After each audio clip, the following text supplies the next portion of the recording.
Alright students, let's wrap up the last video before your class on Monday when this should be due, where you should pretty much have your page set up like this, at least similarly with your own personal content and style. And we will take it even further once we get back together again. One thing I don't like this text. It's just kind of lame and boring. I don't like it being purple for another thing. So let me change that. I could do it. Originally I had all my default text in the body changed to purple, remember that? I'm going to change it right here to black, but I may change it to something else later. This is just going to change all text to black that's not been told to be something else. Okay, so that's fine. I don't know that I like the black text any better, but maybe a little better. I really wish it were dark gray or something. Okay, that fixed that. But also, I don't like that it doesn't have a paragraph break, so I'm going to pick a section in here. Let me try right there, do a paragraph break. Fine. I'm going to zoom out, and I don't really like the looks of this. I'm going to make my image slightly larger. By the way, you need to hold down Shift when you scale images because it will just work better for you. It'll stay proportionate and scale proportionally. I can't get this picture to... Here we go. Scale for me. There we go. You may have yours aligned left, I don't know.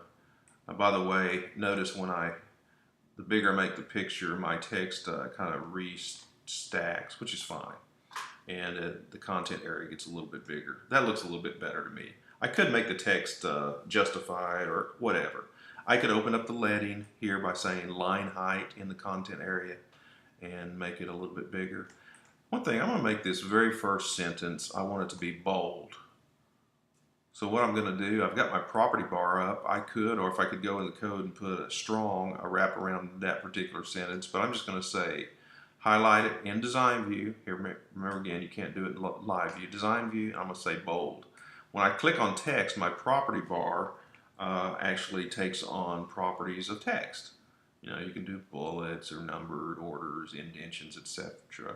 But I'm going to say bold, and at least that gave that a little bit more interest. If I wanted to, I could have a big drop cap where I could make the first sentence another color. A lot of things like that we'll do at the next level as we begin to tweak. Look through everything we've done to this point, and you should have, by Monday, you should have gone through these tutorials, and you should pretty much have your picture, your bio, and I'm sure there's going to be some little odd things happen here and there for different folks, and that's understandable, and we'll be patient and get through that. But when you mouse over in live view, if you mouse over link, it should change color. Okay? The same thing with contact me. If you're previewing a browser, you should be able to open up the email link. By the way, I noticed mine says Professor Johnson, and then I've got some funky little codes here and there. You may have that too. That's because I cut and pasted from Word, and these happen to be quotation marks. If I want to fix that, I'm going to fix that right now. I'm going to go to Design View, and I'm going to delete those. Well, let's see if I can do this. I'm just going to retype it. Yeah. I don't know if you can tell this. I'm going to see if I can undo it. It may not work. Edit, undo. Okay, it did. This is kind of a little nuance. If you'll notice, in typography, notice this quotation mark right here, an apostrophe. And notice this quotation mark right here. It's a double quote there, close quote there. Notice they're actually smart quotes. That means they match the font. In web design, the smart quotes read as code. So if I wanted to retype this, I think make sure I'm in design view, I could retype those apostrophes. I just highlight it and hit apostrophe. Notice though, I don't know if I can tell it by being zoomed in.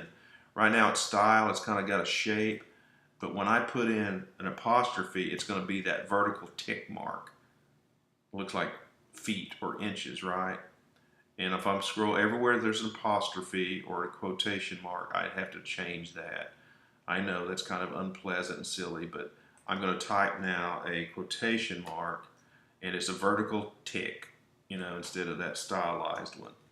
And now I've got several of these in here because I make little quotes. I'll make sure I get rid of all of them.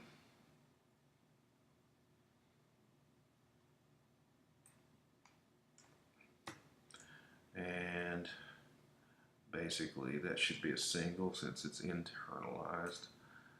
Okay, that should do it. But if you'll check it out, and I'm going to go back to live view, and yeah, it works now, and it got rid of those little code looking things. All right, see what you can do. Look forward to seeing what you've got for Monday. Hope these videos helped you out.